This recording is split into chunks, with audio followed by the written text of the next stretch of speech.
back to Otoshi Monologues, my excuse to talk, rant, and embarrass myself in front of all of y'all. As you can tell from the title of this video, I made it to Kyoto. So this video is going to be the first in a 3-part series showing my adventures throughout Kyoto. So let's start with our journey to get to Kyoto on the overnight buses. So for all of you who don't know what overnight buses are, as the name implies, it's a bus that drives you to various locations overnight. You can buy your tickets online and get on the bus at your assigned pickup location. And then every couple hours, the bus will stop to make a bathroom break, and then in the morning, you're at your location. According to my research, this is the most cost-effective way to travel around Japan, and you don't have to worry about finding lodging overnight either. Running down the prices really quick, a Shinkansen ticket from Tokyo to Kyoto is around $175 one way, while the overnight buses were $75 total. So you definitely save a lot of money using these buses, and if you can sleep pretty well, and can sleep on the plane or in a car, I would definitely say that the overnight buses are your best option. So off we go, leaving campus to get to our overnight bus. We're going on a trip in our favorite rocket ship, in the Chuo line, with your fave 5. Oh, I'm funny. And guess what pickup area we have to go to? D12! Shout out to D12 dance team. Love you guys. There were so many overnight buses here, and I guess I didn't realize how popular a mode of transportation they were, but I think a lot of businessmen use them to get around for their work trips. And look, I made it to Times Square, the Takashimaya Times Square. It's close. And the wheels on the night bus go round and round. And as always, my transportation outfit, and here's everyone else. These night buses definitely are not built for the tall people of the world, and the bus is kind of compact. If you're traveling alone, you may end up sitting next to a stranger, so just be prepared for that. And if you're a woman who's traveling alone, the companies make sure that you'll either sit next to another woman, or you'll have an open seat next to you. So if safety is a concern, Japan's got your back. We made it to Kyoto Station at the prime time of 5:30 a.m. It was so early that we got to see the opening of McDonald's, where we stopped for a quick snacky breakfast. What a lovely tsukimi muffin with hash browns and orange juice. This muffin was really good though. They used this different kind of ham, and there's sausage in there too. The sauce was this sweeter sriracha mayo kind of sauce that really elevated that muffin. The hash browns also much better than regular hash browns from McDonald's. It was much crispier and thicker than the regular hash browns. Then we headed for our Airbnb to drop off our luggage. And look at this beautiful Kyoto sunrise and the small Kyoto stream. It already seemed much more relaxing than being in Tokyo. And then bop! We made it to the calligraphy house. I think the owner of this house also does a lot of calligraphy, so calligraphy house. Wow! It's a very traditional looking Japanese house. This is so exciting. I'm ready for the true Japanese living experience. Then it was still only like 6:30 a.m. So we were off to explore until we could officially check in at 3. So then Julian's Googling a place for us to go. And then he tells us there's a temple pretty close by. And we were like, okay, for funsies, you know, let's just go. Man, this random temple's got food vendors setting up. Dang. This place is pretty impressive. Good call, Julian. And no one's here yet. Man, it's so pretty with the rising sun giving us that good natural lighting. Dang, it's such a big shrine too. Crazy. I'm impressed. Now, time to wash our hands, but don't drink the water. And there are foxes. Now, before people get their panties in a bunch, we soon realized that this shrine was not just any shrine. It was the famous Fushimi Inari Shrine with all the reddish-orange gates that everybody takes pictures of for social media. Our Airbnb was a 15-minute walk from the famous Fushimi Inari Shrine, and us dummies didn't even realize it. We even had it on our list of things to do, and we still didn't realize where we were going until we saw the gigantic line of reddish-orange gates. Look at all these people. It's only maybe 7:30 in the morning, and there's already a decent number of people here. So, pro tip, come early in the morning if you want to avoid the crowds, because I can't imagine what this place would be like after lunchtime. And here's my token picture under the gates that everybody uses as their profile picture. And now, onto the hike. We were by no means prepared for this much exercise this early in the morning. But you know, we were here now. So, you just gotta push through sometimes, you know? Ikimashou! Get ready for tons and tons of stairs. Ooh, more pretty. This is what I think seeing the light would feel like before you die. I see the light at the end of the tunnel. Continuing with this angelic feeling, look at the sprinkling in the sunlight.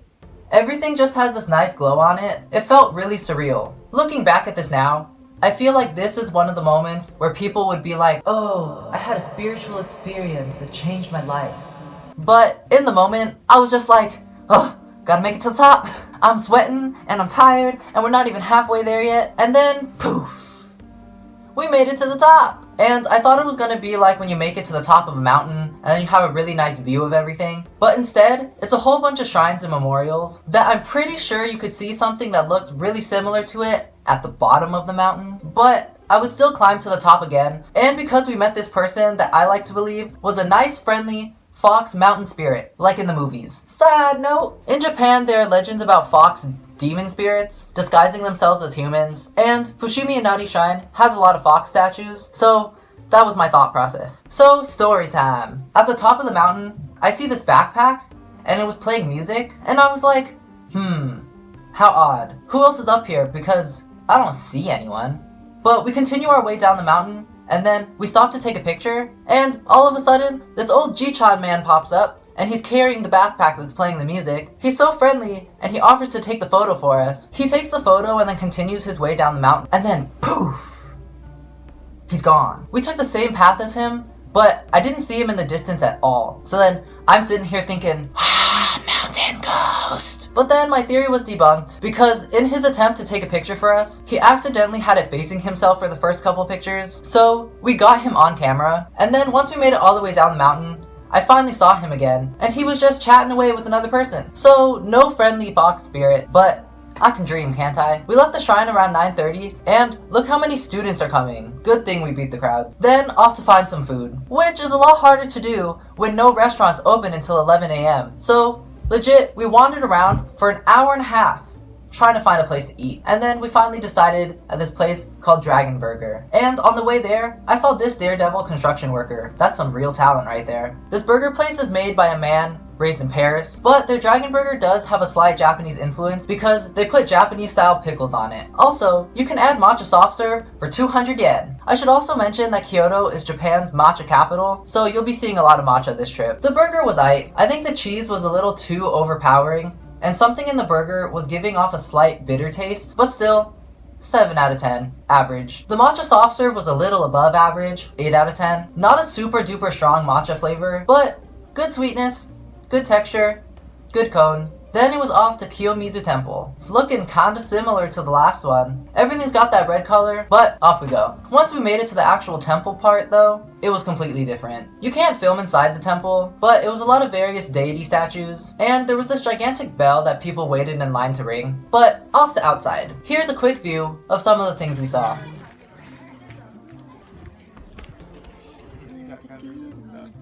And now, Riku's first vlog. Alright, ready, go. Oh my god. Let's get it.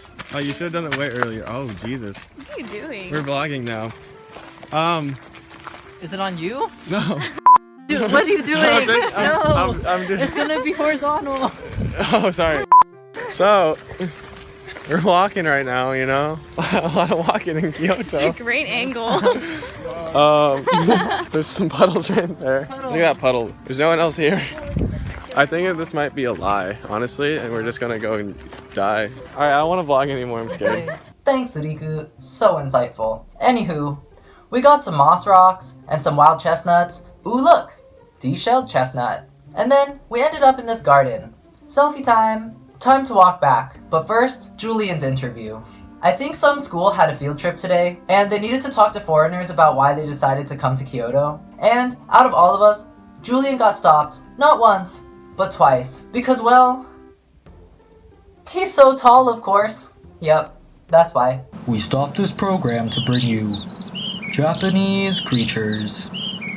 First, we have this pair of cats. Here's a feral black kitty at Fushimi Inari Shrine, so willingly accepting this petting affection. Now, a brown and white feral kitty, strutting down the runway, giving us a very close-up view. Next, we have this orange butterfly, blending into the orange flowers that it is perched upon. Look at it desperately trying to eat against the harsh wind. Finally, this brown praying mantis, keeping as still as a stick. Such marvelous camouflage. Even when aggravated by a rock, it still doesn't budge. This has been Japanese Creatures.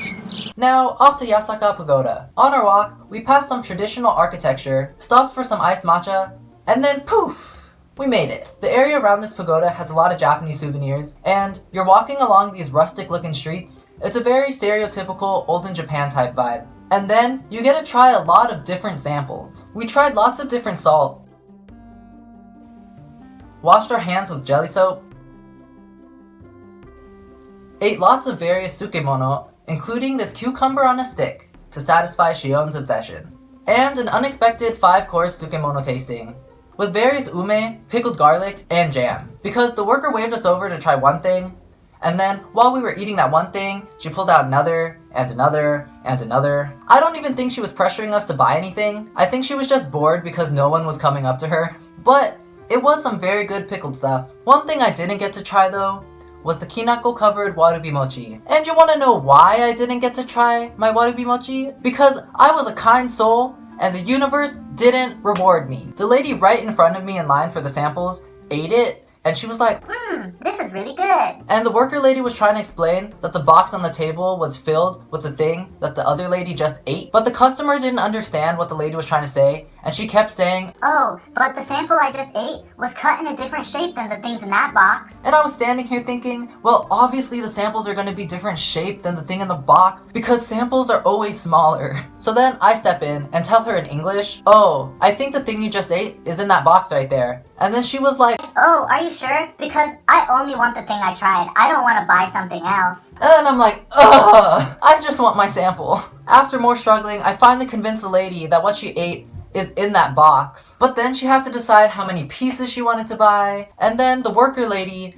takes the customer lady with her basket of samples back into the store, which is actually a cafe, by the way. And then I'm standing here and I'm like, I can't follow them in there because then they're gonna think that I want to go to the cafe, but I just really wanted my sample.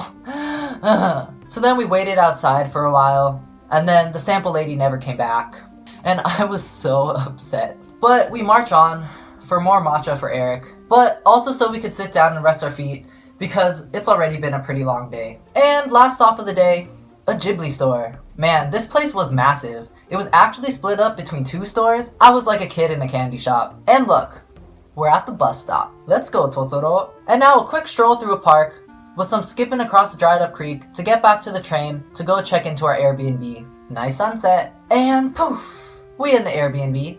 We got a traditional Japanese sleeping situation on tatami mats. The Airbnb is just one room in a shared house, but it was only like $20 a person per night for 5 people, so I say worth it. Now time for din din at this quaint ramen shop. There were some mix-ups when I was ordering, and I ended up with this cold chicken ramen with a lot of citrus, and it was surprisingly really tasty. It was like ramen and a lemon chicken vinaigrette salad had a baby, but in the best possible way. At first I was sad because I wanted something warm, but after trying the broth for the tonkotsu ramen, I think I actually got the better tasting meal. And finally time to make our beds, fight for the showers against the 15 other people living in this calligraphy house, and go to sleep to prepare for the next day. This brings me to an end of part 1 of the 3-part Kyoto series. If you got anything from this video, I hope you understand how night buses work now. Hope y'all will come back to watch the other 2 parts. A lot more nature, a lot more shrines, a lot more fun.